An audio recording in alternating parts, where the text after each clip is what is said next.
Extreme weather disasters strike Inner Mongolia and Hunan. On August 19, 2025, parts of Inner Mongolia and Hunan province were hit by severe convective storms and flooding within just 2 days, leaving homes, vehicles, and infrastructure badly damaged and causing multiple casualties and missing persons. The disasters have drawn widespread public concern.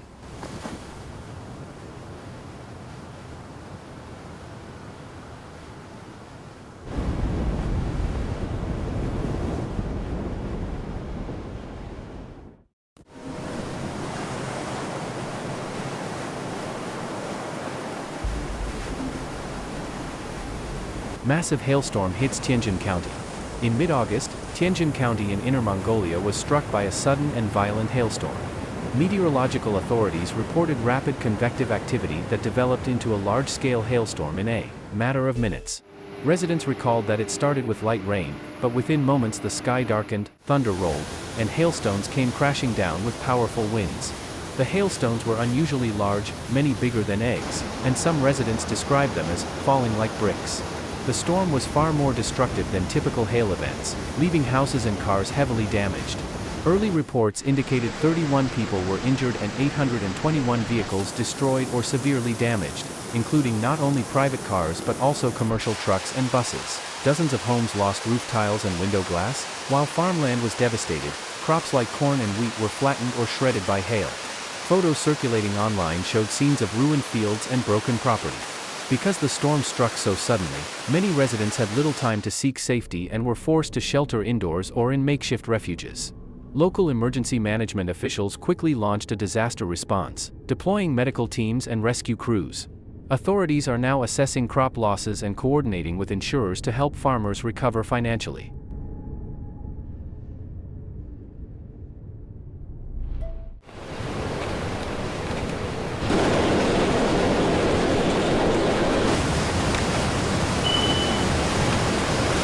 Severe flooding in Ordos. Just hours after the Tianjin hailstorm, Ordos city in Inner Mongolia was overwhelmed by torrential rains. In just 6 hours, rainfall in the eastern district exceeded 214 millimeters, well above the seasonal average. The downpour quickly overwhelmed the city's drainage system. Streets were submerged, with floodwaters rising over 3 meters in some areas. Entire neighborhoods were inundated, and even large trucks were swept away. Videos posted online showed muddy floodwaters rushing into urban districts, carrying debris, collapsing bridges, and tearing up roads. Residents reported the water rose so fast that some people were trapped in their cars, calling for help before communications went down. Authorities confirmed 3 deaths and 3 missing in Ordos's eastern district. Rescuers discovered 3 bodies early the next morning, while searches for others are ongoing. In Dalat Banner, 3 more residents went missing after being caught in the floods. Rescue teams including firefighters, paramilitary forces, and medical staff were deployed. Temporary shelters have been set up, and thousands of residents have been relocated. Meanwhile, road and bridge repairs are underway, and transportation officials are urging residents to stay away from flooded areas.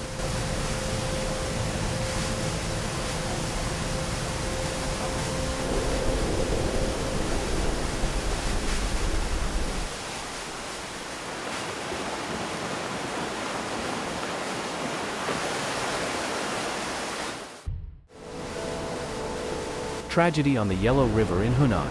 At nearly the same time, Hunan province faced its own tragedy along the Yellow River. A drowning accident involving a father, his son, and niece has sparked national attention. On a family outing in mid-August, 37-year-old Mr. Dong rushed into the river to save his 13-year-old son, who slipped into the water. His 14-year-old niece also jumped in to help. But the Yellow River's powerful current, high silt levels, and hidden whirlpools quickly overwhelmed them. Rescue teams responded immediately but faced extreme challenges. Strong currents, undercurrents, and treacherous bends made the search dangerous. On August 18, the girl's body was found downstream, but Mr. Dong and his son remain missing. Rescuers described it as one of the most difficult missions in recent years. Following the incident, local authorities urged the public to avoid riverside recreation during flood season, emphasizing water safety awareness to prevent similar tragedies.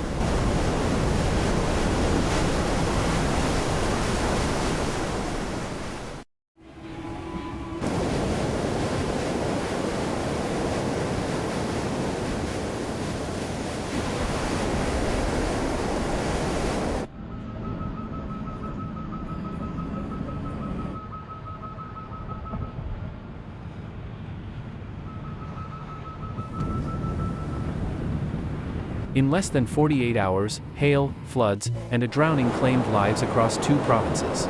Images and videos flooded social media, showing destroyed cars, submerged streets, and residents struggling to find safety. Public discussion has centered on 2 key issues. First, the effectiveness of disaster warning systems. Despite early alerts, heavy losses still occurred, prompting questions about how well warnings and emergency measures were carried out. Second, the growing threat of climate change. Experts noted that extreme weather events like heavy rain, hail, and tornadoes are becoming more frequent and intense across China, testing infrastructure and public safety. Many online expressed condolences for victims' families and called for greater investment in disaster prevention, from stronger urban drainage systems and crop insurance coverage to improved emergency drills.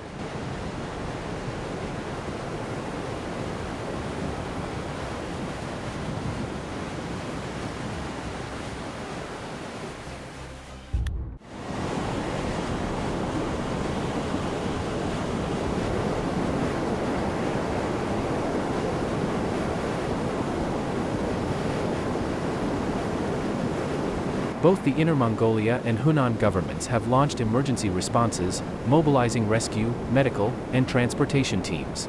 Agricultural experts are also on the ground, assessing crop damage. Meteorologists explained that the extreme weather was caused by a combination of monsoon activity, local geography, and unusual climate conditions.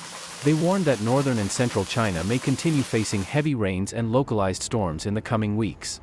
Experts emphasized the need to strengthen infrastructure resilience, upgrading drainage systems, raising flood-resistant standards for bridges and roads, and expanding public disaster education to improve self-rescue and mutual aid capabilities.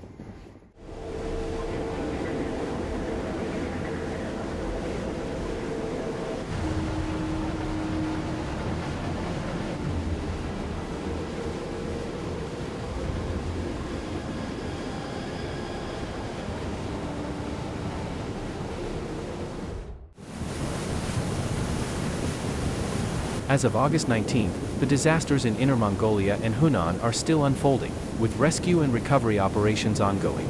Experts urged society to take climate risks seriously and integrate disaster prevention into urban planning and long-term governance. This series of extreme weather events across 2 regions is a stark reminder of nature's power, and the urgent need to improve preparedness, resilience, and respect for environmental risks.